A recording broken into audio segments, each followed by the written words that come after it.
Hey, this is Kunal from Digit, and today we're looking at the Zenfone 5. So let me just take you through some of the UI and the performance levels of this smartphone. As we said that this runs on a Intel Atom-based chipset, and this is a 1.6 GHz quad-core processor with 2 GB of RAM and PowerVX GPU. This is currently running on Android 4.3 Jelly Bean, and the overall performance seems pretty smooth. Everyday performance, and apps are running pretty good. Multitasking is fine, and the 2 GB helps a lot. When you're running a lot of apps. So Asus has put their own custom UI on it. We haven't seen this UI on any of the tablets or as such, but it does look pretty neat. It has like a transparent kind of widgets on top.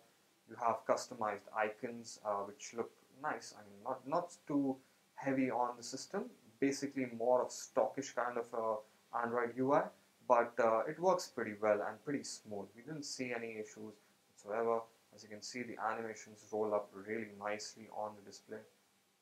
Everything is working quite nice.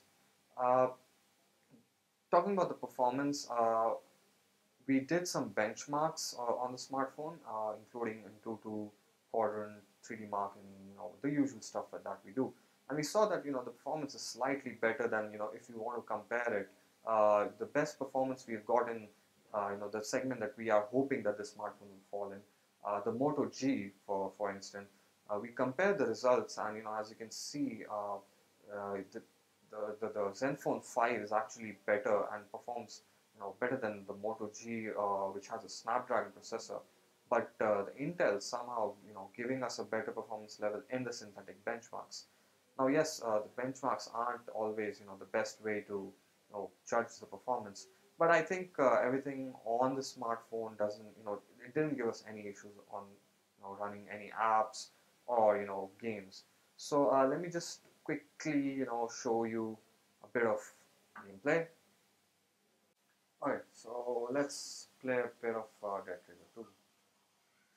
A slight stutter we saw here and there, but overall I think the gameplay is smooth.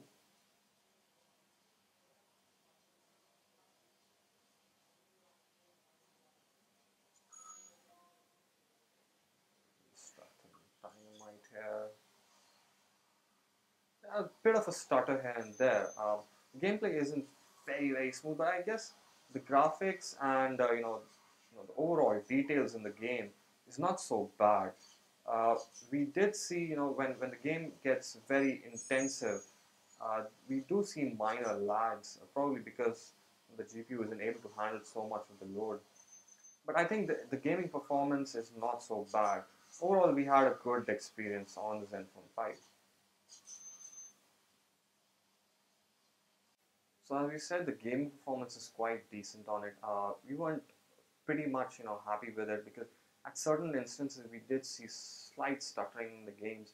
But overall, the graphics performance is not that bad. Judging, this won't be like a premium device, and Intel processors aren't, we don't have a huge clue about what kind of a performance level they will give. So yeah, the performance pretty much decent for what you get on the Zenfone 5. Apart from when you're gaming, the handset doesn't heat all that much, although we did see very slightly heating at the back, which is very normal for any Android device, as we have tested before. Going to the battery, this has a 2110 mAh battery. So we did our standard battery test, and we found that if you're running a full HD video, after charging it at 100%, it lost at about 10 to 12% of battery, which means that if you have a full HD video, you can go on for like about 8.5 hours, which is I think pretty decent for a smartphone at this price range. So the Zenfone 5 has a 2110 mAh battery, and we did our standard battery test to see how much of the juice it can give. So we ran a full HD video after charging the device at 100%, and we found that it lost about 10 to 12% of battery. And if that so that means if you're running a full HD video, you can get about 8.5 hours of non-stop playback.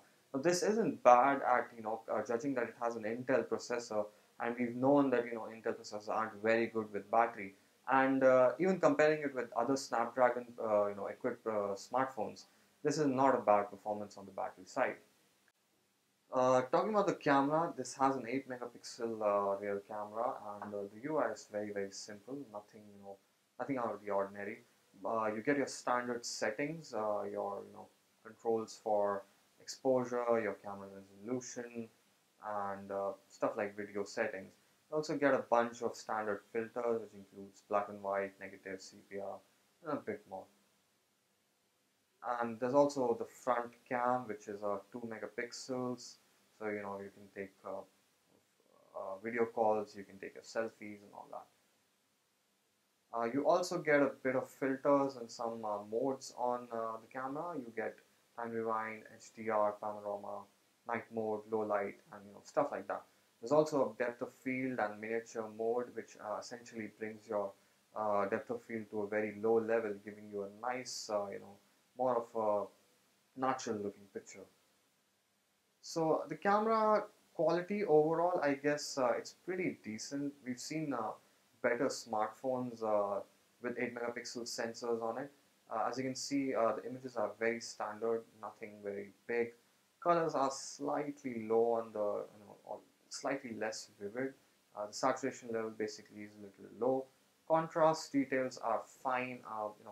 There's not a huge difference if you compare it to a very standard low budget smartphone. So the camera department is pretty much okay. We weren't so impressed, but judging by if it falls under like a mid segment, so can't expect a lot. But if you're like an average shooter, you like clicking pictures here and there, the 8 megapixel camera on the Asus Zenfone 5 isn't a bad camera at all.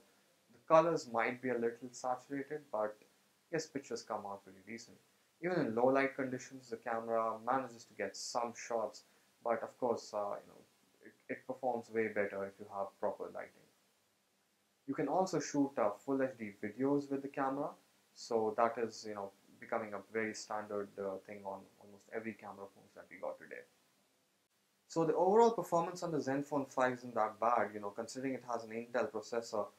We weren't very sure that how much of a performance level this smartphone would give, but surprisingly, comparing the benchmark scores and the overall day-to-day performance of apps and all, I think it's not a bad option. Certainly, if it falls somewhere around the 15 to the 18,000 mark, we're saying that again and again because we don't know the exact price point of the smartphone. It could be a very good buy to get something if you're looking for something in the middle, mid range. If you don't want a Moto G, or maybe like you don't want a Windows phone, I think the Zenfone 5 works pretty good. Gaming is pretty decent. The camera is also nice. Battery performance was surprisingly good. Overall, not a bad performance.